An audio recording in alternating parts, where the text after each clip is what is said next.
राम राम जी। कैसे हैं आप लोग? आज हम बात करेंगे मुंबई इंडियंस के अब तक के performance, pre auction, after auction.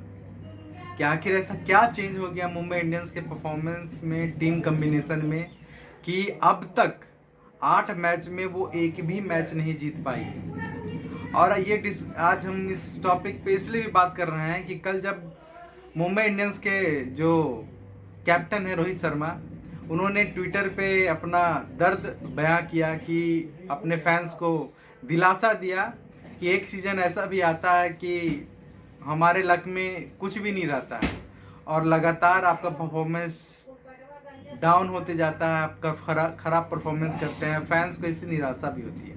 और उन्होंने बोला कि जब भी हमें ज़रूरत थी कि बैटिंग टीम एक कदम आगे बढ़ाए और परफॉर्म करे और मैच को जिताए, उस समय वो क्लिक नहीं किया।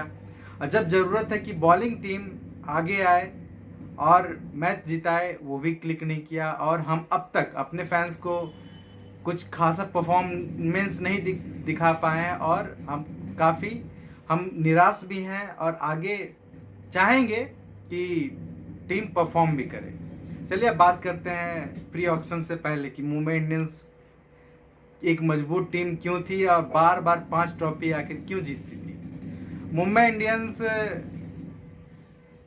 जब ऑक्शन से पहले एक मजबूत टीम थी क्योंकि उनके पास ओपनिंग में डिकॉक जैसे बल्लेबाज थे जो रोहित शर्मा के साथ एकदम कहते थे, परफॉर्म करते थे। ओपनिंग में जोड़ी में रन बनता था। लेकिन ईशान किशन, जिस पे भारी भरकम दबाव लगाया गया ऑक्शन में, 15 करोड़ आपने खर्च किया गया और ईशान किशन 1-2 मैच के बाद से अब तक परफॉर्म नहीं कर पा रहे हैं।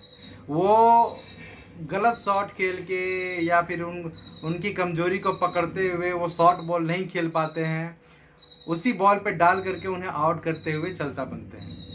और वो उनके चेहरे पे फ्रस्ट्रेशन भी दिख रहा है, दबाव भी दिख रहा है कि आप पे बड़ा दाव लगाया गया है, आप परफॉर्म नहीं कर रहे हैं। उन पे मेमे भी बन रहा है कि मुकेश अंबानी पीछे खड़े हैं, उनकी पत्नी आगे खड़ी हुई है, तो मेमे बन रहा है कि अगर मुकेश अंबानी की धर्मपत्नी को 15 करोड़ दे दिया गया तो उन्होंने दाव लगा दिया ऑक्शन में ईशान किशन पे, और जो कि फिसड्डी साबित हो गया।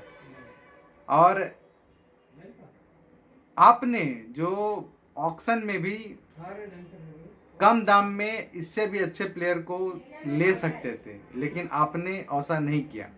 ओपनिंग आपका धाराशाही हो गया। ओपनिंग में ईशान किशन को आपने ट्राई किया, वो फिस हो गए। मिडिल ऑर्डर में आते हैं। मिडिल ऑर्डर में आपने नए बल्लेबाजों को मौका दिया। आपने टिम डेविड, ब्रेविस को मौका दिया, बीच में सूर्या भी हैं। सूर्या पारी को संभालने का प्रयास करते हैं, लेकिन एक आध गलत शॉट खेल के वो कभी कभी चले जाते हैं। तो आप क्योंकि जो नए बल्लेबाज है ब्रेविस, टिम डेविड को 2-3-4 मैच में ट्राई किया गया, अब एक आध मैच छोड़ के वो अब तक नहीं चल पाए। तो उनका जब मिडिल ऑर्डर कोलैप्स हो जाता है तो ओपनिंग बल्लेबाजी आपकी चल ही नहीं रही है। अब फिर जब दबाव आपका मिडिल ऑर्डर पे आता है तो वो भी कोलैप्स कर जा रहा है। अब मिडिल ऑर्डर के बाद लोअर ऑर्डर आता है, जहाँ पे आप पूरी तरह से पोलार्ड पे डिपेंड हो जाते हैं। अब पोलार्ड के बारे में बात किया जाए तो पोलार्ड का एक गोल्डन पीरियड 2020 था, जिस समय उनका बेस्ट परफॉर्मेंस देखने को मिला। अब पोलार्ड एक दार्शनिक के तौर पे हैं जो एक टीम में बस कंट्रीब्यूट कर रहे हैं एज ए ऑलराउंडर और बैटिंग के तौर पे। आप उससे अब ज़्यादा एक्सपेक्ट नहीं कर सकते हैं, क्योंकि हम भी देख रहे थे, वो भी जब उन पे दबाव आता है कम बॉल में ज़्यादा रन बनाने का, तो वो भी गलत छक्के मारने के चक्कर में वो भी आउट होके चलते बनते, क्योंकि दबाव में आप शॉट ही खेलना पसंद करेंगे। अब बॉलिंग में आपने पूरी तरह से ही उथल पुथल मचा दिया कि आपने स्पिन अटैक में जो चहर और कुणाल पांड्या था, आपने उसे निकाल दिए, मतलब रिलीज कर दिया, रिटेन भी नहीं किया ऑक्शन में।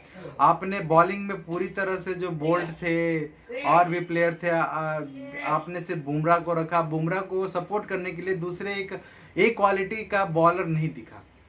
आपने पूरी तरह से जब रीअरेंज किया बॉलिंग ग्रुप को तो वो काफ़ी कमज़ोर साबित हुआ। स्पिन में आपने सिर्फ मुर्गन को रखना, मुर्गन जो शुरुआत में खेले, उसके बाद उन्हें आपने विश्राम दिया, जो कि नाकाफी साबित हुआ। अब बात किया जाए जो नई टीमें बनी हैं, जिनसे इन्हीं टीमों से रिलीज हुए बैट्समैन गए हैं, जो टॉप 4 जो टीम है, जिसमें से 2 नई टीम बने वो है, पहला पे गुजरात टाइटंस, दूसरा में राजस्थान रॉयल्स SRH, तीसरा में राजस्थान रॉयल्स और चौथे में लखनऊ सुपर जायंट्स है। पांड्या जैसे बल्लेबाज को आपने रिलीज कर दिया। कुणाल पांड्या जिस तरह से स्पिन करते हैं, जब मुंबई के खिलाफ मैच हो रहा था, लास्ट ओवर में कुणाल पांड्या को बॉलिंग दिया गया था। कुणाल पांड्या ने जिस तरह से बॉलिंग किया, 3 विकेट लेकर के मैच को लखनऊ सुपर जायंट्स को जिताया, वो देखते ही बन रहा था कि वो उनकी जो बॉलिंग का जो क्रम है वो स्पिन के साथ साथ तेज भी वो फेंकते हैं, जिससे बैट्समैन को मारने में काफ़ी दिक्कत का सामना करना पड़ता है।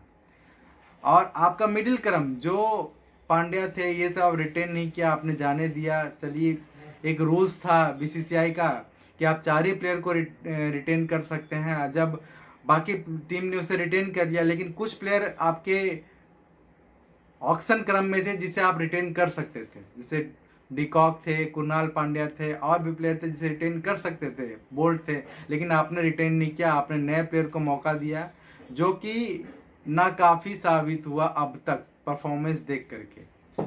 चलिए, हमें ये भी देखने को मिला कि किस तरह से नई टीमें परफॉर्म कर रही है, और नए कम्बिनेशन के साथ जो नई टीमें बनी हैं वो भी परफॉर्म कर रही है। जैसे राजस्थान रॉयल्स के बारे में किया जाए, RCB के बारे में बात किया जाए, वो परफॉर्म कर रही है। जरूर 1-2 मैच हार रही है, लेकिन वो परफॉर्म कर रही है, रेस में है। लेकिन जो पुरानी टीमें हैं, CSK, मुंबई इंडियंस जो बॉटम में चल रही है, वो काफ़ी स्ट्रगल कर रही है। जिस तरह से स्ट्रगल कर रही है, वो देखते ही बन रहा है कि आखिर कहाँ कमी है, किस तरह से वो स्ट्रगल कर रही है, पता ही उनके टीम के कॉम्बिनेशन को नहीं चल रहा है। अब जब आपको लग रहा है कि अब आप रेस से बाहर हो चुके हैं, तो अब आप अपने फैंस का दिल रखने के लिए माफ़ी मांग रहे हैं और उम्मीद बंधा रहे हैं कि अब हम आगे जो खेलेंगे इंटरटेन ही करेंगे, क्योंकि आप तो रेस से बाहर हो चुके हैं। और आधा मैच अब तक पार हो चुका है, क्योंकि लगभग सभी ने 8 मैच खेल चुके हैं।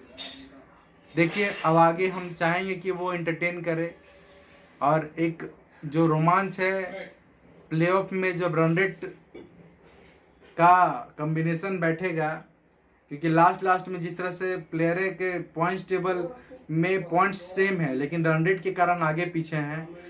रन रेट का जब खेल होगा तो उसमें ये जो पीछे वाली टीमें हैं वो उसमें गेम बिगाड़ने का प्रयास करेगी। चलिए, हमें उम्मीद है कि आगे और रोमांच बढ़ेगा और अच्छी तरह से मैच आगे बढ़ेगा। चलिए, हमारा एनालिसिस आपको कैसा लगा आप हमें ज़रूर बताएं, और हमारे चैनल को लाइक सब्सक्राइब जरूर करें। धन्यवाद।